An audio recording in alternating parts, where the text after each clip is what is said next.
Så kom der sommerfælge på, og så blev vi færdige med at installere sædevarmen også.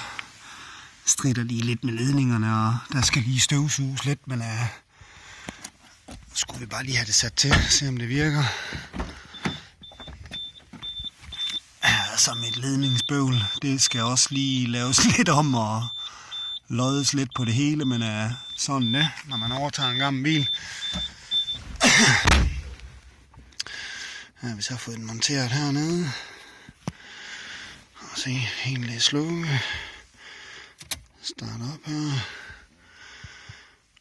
Og så over, der er den på X, og så over på oven. Så går der gang i det hele.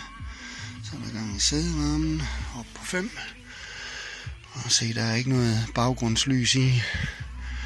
Så tænder vi for lyset her. Og så kommer der lys i den dernede. Jeg ved ikke, om man kan se det. Ellers så må jeg jo lige lave en video, når det er mørkt.